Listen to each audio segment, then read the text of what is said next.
हथियारों का इस्तेमाल किया, उनकी आज प्रदर्शनी लगाई गई। इन घातक हथियारों ने पाक पोस्ट, लॉन्चिंग पैड्स और आतंकी ठिकानों को तबाह किया। बीएसएफ ने कहा कि ये हथियार दुश्मन के हौसले तोड़ने के लिए काफी हैं।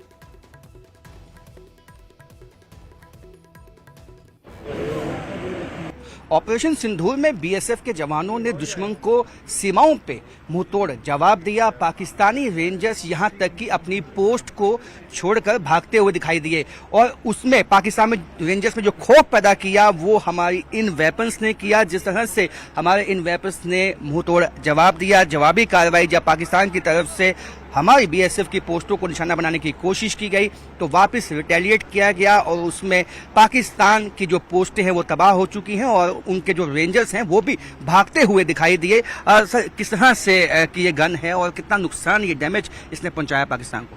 इस हथियार का नाम एंटी मटेरियलिक विध्वंसक राइफल है।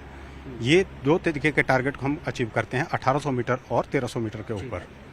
इस हथियार को हम जरूरत के अनुसार बैरल को बदली करते हैं। जो बैरल, ब्रिज ब्लॉक, मैगजीन और साइड को बदली करते हैं। ये single bolt bridge loaded bolt action पे काम करता है। इसकी मैगजीन के अंदर 3 राउंड भरे जाते हैं।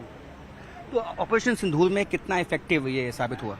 इससे हम जो इसका हमारा टारगेट है दुश्मन के पिल बॉक्स, बंकर और टावर्स वगैरह को और उड़ाने का, उसको ये पूरा इसने अचीव किया है। तो दुश्मन के जो सर्वेलेंस सेंटर हैं और कई टारगेट्स जो स्टिक टारगेट हैं उन्होंने अचीव किए। ये आप देख सकते हैं कि ये अभी जो है एक तरह का जो वेपन जो है इस्तेमाल किया गया और विध्वंसक वेपन है ये।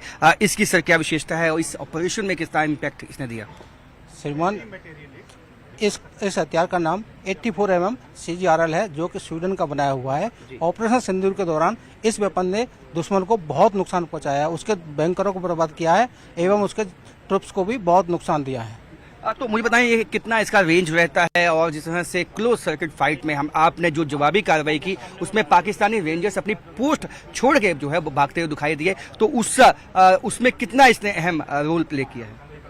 जी हाँ, जहाँ से हमने फायर किया था वहाँ से क्या पेड़ों का झुंड होने से दिखाई नहीं देते हैं, लेकिन जो उनको मोर्चे को नुकसान पहुंचा था वो साफ दिखाई दे रहा था। पाकिस्तान की पोस्टों को, उनके जो आतंकी कैंप्स है उनको निशाना बनाया गया और उनको नुकसान पहुंचाया गया। तो आप ये भी देख सकते हैं कि आपने कई वीडियोस जो हैं वो देखे होंगे। इस तरह की गन्स जो है इस्तेमाल की गई, मोर्टार शेलिंग के लिए भी इस्तेमाल की गई और काफी नुकसान इसने पाकिस्तान ने मचाया। लेकिन मैं आपको बता दूं कि यही वो गन है जो सही में इस्तेमाल हुई है और इनसे जानेंगे किस तरह से विध्वंसक ये गन जो है ये मोर्टार लॉन्चर हो सकता है। ये 81 mm मोटर है। इसका रेंज 100 मीटर से 5200 मीटर तक है और इससे टिन पकड़ कर बॉम्ब फायर किया जाता है और जिस वजह से पाकिस्तान को काफी नुकसान हुआ है। ऑपरेशन सिंदूर में जिस तरह से पाकिस्तान की पोस्टों को तबाह कर दिया गया उसमें इसका कितना अहम योगदान था? इसका बहुत बड़ा योगदान था क्योंकि इसमें 3 प्रकार का बॉम्ब फायर किया जाता है, एसी, लो, स्मोक, और इसमें क्रू वेपन होने के कारण इसका 3 आदमी के साथ इसको चलाया जाता है। तो पाकिस्तान की कई पोस्टों को और आतंकी लॉन्च पैड्स को तबाह किया गया इनकी मदद से। उसके साथ साथ जो मशीन गन्स हैं और वो भी आपको दिखाएंगे कि किस तरह की मशीन गन्स का इस्तेमाल हुआ। ये गन्स आपने कई मोर्चों पे जो है कई जगह पे देखी होंगी, बीएसएफ और बाकी जो फोर्सेस हैं उसका इस्तेमाल करती हैं। और ये आप देख सकते हैं कि ये भी मोटर लॉन्चर जो है। सर, ये किस तरह का वेपन है और कितना लीथल है ये? सर, ये 51 mm मोटर है।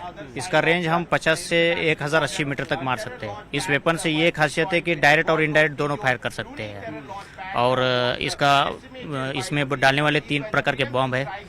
ये अच्छी है जैसे कि दुश्मन का बंकरों को मारना, जैसे दुश्मन पीछे छुपा हो तो उनको मारने के लिए।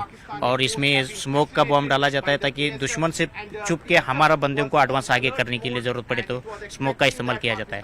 अगर रात को फायर दबा आ रहा है उधर से तो हम दुश्मन का पता लगाने के लिए पैरा बम डाला जाता है ताकि उजाला से हम दुश्मन का सटीक जानकारी रख सके और हम इधर से फायर कर सके। सर, तो देख सकते हैं कि दुश्मन की सटीक इंफॉर्मेशन मिल सके और उसके हिसाब से 50 mm जो 51 mm मोटराइज शेल है वो दागे जाते हैं। और ये जिस तरह की गन है इससे भी पाकिस्तान के रेंजर्स के जो हौसले थे वो पस्त हो गए, वो बैक फुट पर चले गए। सर, कुछ बताएं इस मशीन गन के बारे में। ये सर 12.7 mm एडी गन है।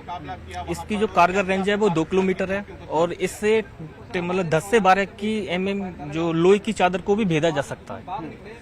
तो पाकिस्तान की तरफ से इस ऑपरेशन सिंदूर में ड्रोन अटैक किए गए, कितना इफेक्टिव ये साबित हुई ड्रोन को विफल बनाने में? ये सर काफी कारगर वेपन है और इससे सर काफी मतलब जो भी ऊपर हवा में या जो भी जमीन में नजर आए इसे सर सबको नष्ट कर दिया गया। तो सबको नेस्तो नबूद किया। जो एयर डिफेंस सिस्टम है उसमें जो है इस्तेमाल किया जाता है इस मशीन गन को और ड्रोन को ध्वस्त किया जाता है। और जिस तरह से पाकिस्तान की तरफ से जो लॉन्चिंग पैड्स हैं और वहां पे कई आतंकी कैंप थे जिनको ध्वस्त किया गया, बीएसएफ की तरफ से साफ कर दिया गया है कि उनके पास स्पेसिफिक इनपुट थे, इंटेलिजेंस इनपुट्स ऐसे थे कि पाकिस्तान में ऐसे कई लॉन्चिंग पैड्स है जिसका इस्तेमाल जो है वो हिंदुस्तान के खिलाफ किया जाता है। वहां से जैश ए मोहम्मद और एलईटी के जो टेररिस्ट हैं उनको वहां से लॉन्च किया जाता था, भारत में घुसपैठ करवाई जाती थी। लेकिन अब उन सभी लॉन्च पैड्स को और एक आईएसआई का वहां पे कॉम्प्लेक्स था उसको भी बीएसएफ ने ध्वस्त कर दिया है।